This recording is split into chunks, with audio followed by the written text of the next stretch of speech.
Dalail Hayrat.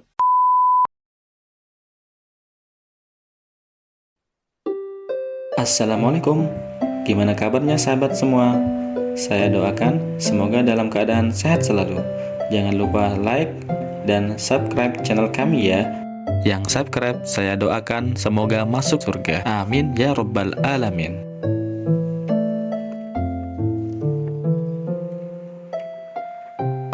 Bismillahirrahmanirrahim. Assalamualaikum warahmatullahi wabarakatuh. Alhamdulillahirabbil alamin. Rasa syukur senantiasa kita panjatkan kepada Allah Subhanahu wa taala atas limpahan rahmat, nikmat dan hidayahnya, sehingga sampai dengan detik ini kita masih diberikan kesempatan oleh Allah Subhanahu wa taala untuk menjadi insan yang lebih baik lagi.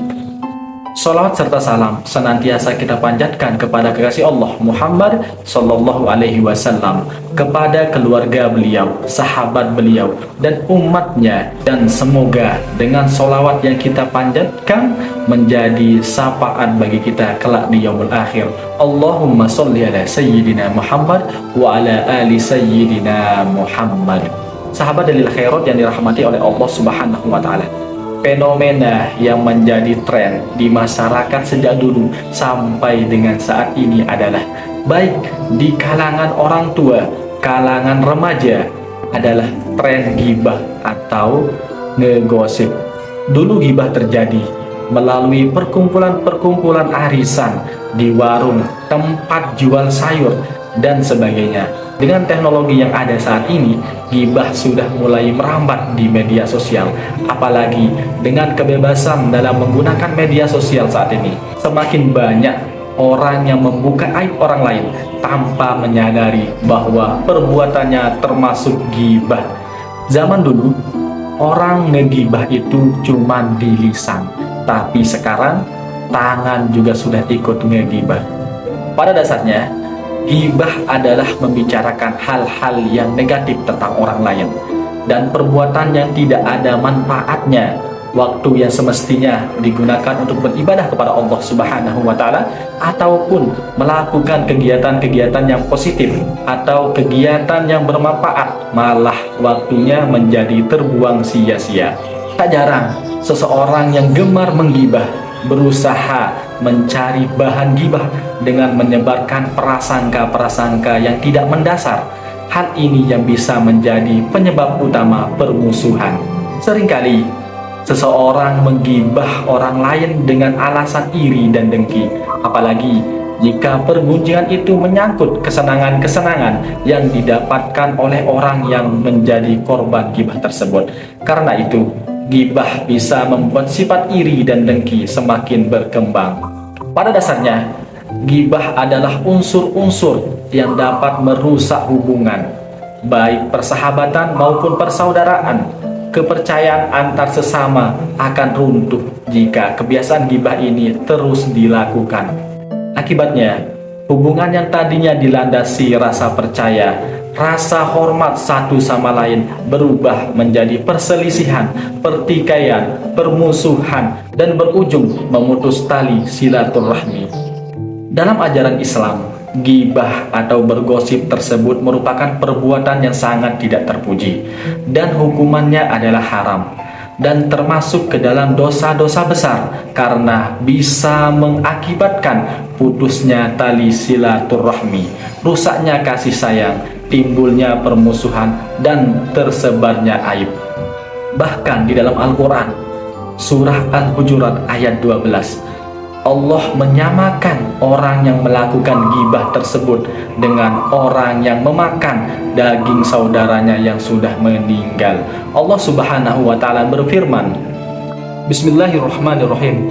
Ya ayyuhalladzina amanu jtanibu katsiran minaz zanni inna ba'daz zanni ithmu wa la tajassasu wa la yaghtab ba'dukum ba'dan ayuhibbu ahadukum an ya'kula lahma akhihi maitan fakarihtumuh wattaqullah innallaha tawwabur rahim.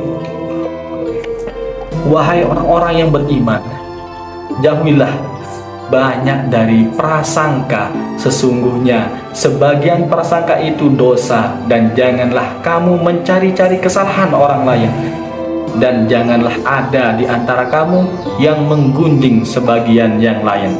Apakah ada di antara kamu yang suka memakan daging saudaranya yang sudah mati? Tentu kamu merasa jijik, dan bertakwalah kepada Allah. Sesungguhnya Allah Maha Penerima Taubat, Maha Penyayang. Adapun orang-orang yang suka gibah atau bergosip tersebut termasuk ke dalam orang-orang yang celaka kelak di akhirat, seperti yang disampaikan di dalam surah Al-Humazah ayat 1, di mana Allah Subhanahu wa taala berfirman, Bismillahirrahmanirrahim.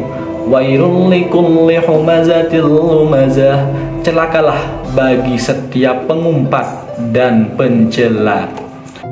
Dari ayat ini sudah jelas bahwa celakalah bagi mereka orang-orang yang suka bergosip atau gibah. Bahkan Allah Subhanahu wa taala sudah menyiapkan neraka khusus, yaitu neraka hutomah bagi yang suka gibah, yang suka bergosip, seperti yang disampaikan pada lanjutan surahnya, yaitu pada ayat 4 sampai dengan 8, di mana Allah Subhanahu wa taala berfirman, "Kalla la yumbazanna fil hutamah." Sekali-kali tidak, pasti dia akan dilemparkan ke dalam neraka hutamah. "Wa ma adraka mal hutamah." Dan tahukah kamu apakah neraka hutamah itu?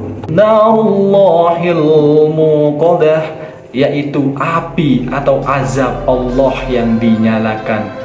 Allati tantali'u 'alal afidah, yang membakar sampai ke hati. Innaha 'alaihim musadah, sungguh api itu ditutup rapat atas diri mereka. Fi amadim mumaddadah, sedang mereka itu diikat pada tiang-tiang yang panjang. Sahabat Dalil Khairat yang dirahmati oleh Allah Subhanahu wa taala, mulai sekarang mari kita renungi diri kita masing-masing yang sampai saat ini masih sering ngegibah, masih sering bergosip. Sampai kapan akan seperti ini? Bayangkan kalau seandainya kita yang berada di posisi mereka, kita digosipin sama orang lain, tentu kita pasti tidak senang dan pasti akan marah. Jangan sampai pahala sholat kita, pahala bacaan Al-Quran kita, pahala sedekah kita hilang begitu saja karena perbuatan gibah yang kita lakukan, karena suka ngegosipin orang-orang lain. Dan semuanya nanti pasti akan Allah balas di akhirat. Allah akan masukkan siapa yang suka gibah atau bergosip tersebut ke dalam neraka hutamah. Na'udzubillah min zalik. Semoga kita semua dijauhkan dari sifat gibah, dari sifat bergosip, agar kita tidak masuk ke dalam neraka hutamah tersebut. Amin ya rabbal alamin. Wabillahi taufiq wal hidayah. Wassalamualaikum warahmatullahi wabarakatuh.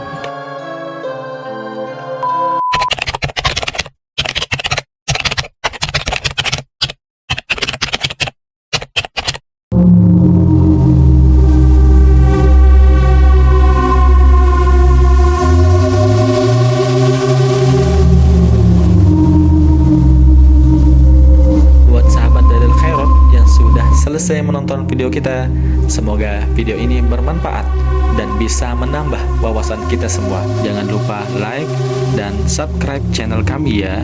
Yang subscribe saya doakan semoga masuk surga. Amin ya rabbal alamin.